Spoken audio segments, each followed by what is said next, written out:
वहां कई सारे जंगली किस्म के लोग एक सोने के ताबूत को घेरे हुए कोई मंत्र बुदबुदा रहे थे। मुझे देखते ही उन्होंने सबने विचित्र भाषा में कोई नारा लगाया जिसे मैं समझ ना सका। आखिर नूत ने मुझे ले जाकर उस ताबूत के पास खड़ा कर दिया। उस समय अचानक वह मनहूस बाजा बड़ी तेजी से बजने लगा। बाजा कहां से बज रहा था कोई मालूम ना हो सका। सहसा एक व्यक्ति ने ताबूत का ढक्कन खोल दिया।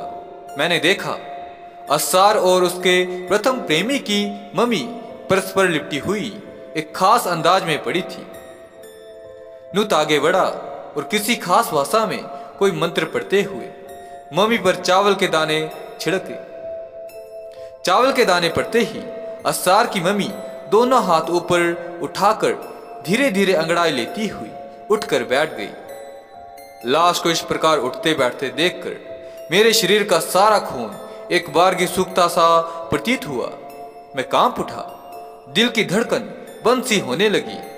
अस्सार की लाश आश्चर्यजनक ढंग से जीवित थी। उठने के बाद उसने भरपूर नजरों से चारों ओर देखा, फिर ताबूत से बाहर निकल आई। उसकी चाल ढाल एवं हाव भाव देखकर कोई यह नहीं कह सकता था कि वह कभी लाश थी। वह धीरे धीरे चलते हुए मेरे करीब आई और अपनी स्याह नजरों से घूरती हुई मुझे देखने लगी। मैंने चीखना चाहा मगर आवाज नहीं निकली।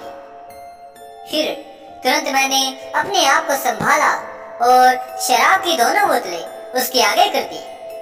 अस्सार की लाश एक बार मुस्कुराई और फिर गट गट कर बोतल की शराब पी गई।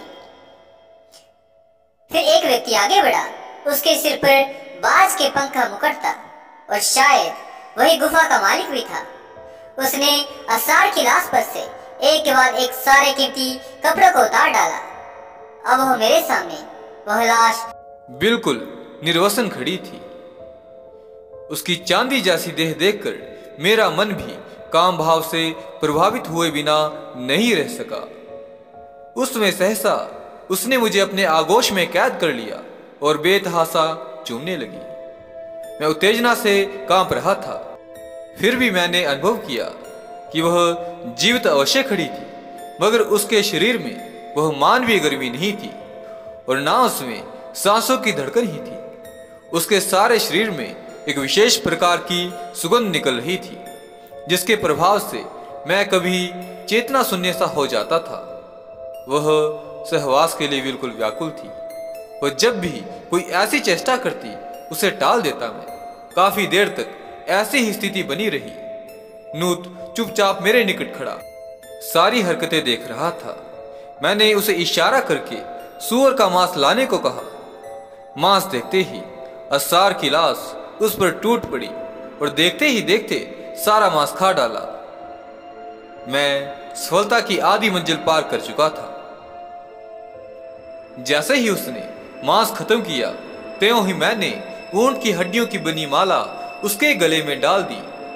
इसके साथ ही अस्सार एकदम चीख पड़ी।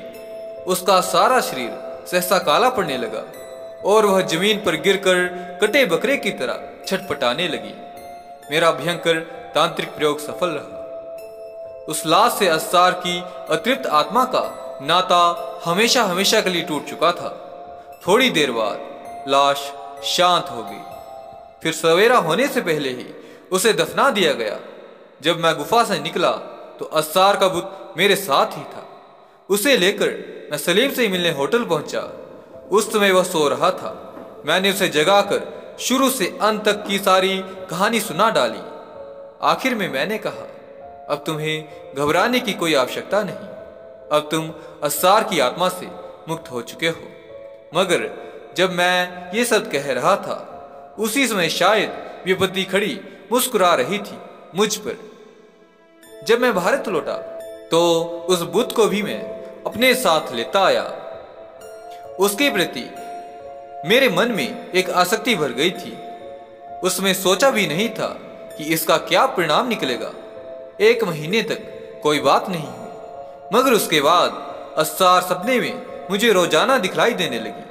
वो मुस्कुराती हुई मेरे पास आकर बैठ जाती और मेरे शरीर से खेलने लगती।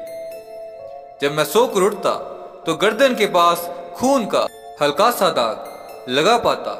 समझते देर न लगी मुझे, अस्सार की आत्मा ने अब मेरा खून पीना शुरू कर दिया था। यानी सलीम को तो अब मुक्ति मिल गई थी।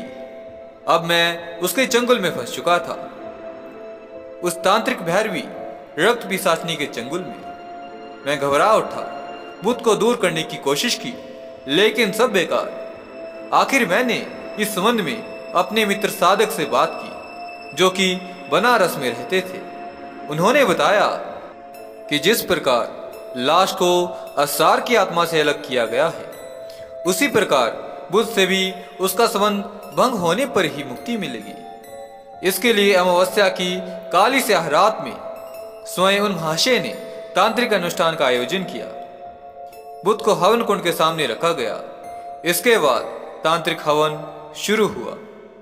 कुंड से उठने वाली आग की लाल पीली लपटों में धूमिल प्रकाश में मैंने देखा बुद्ध से एक काली भयंकर छाया निकलकर कमरे के चारों ओर घूमने लगी।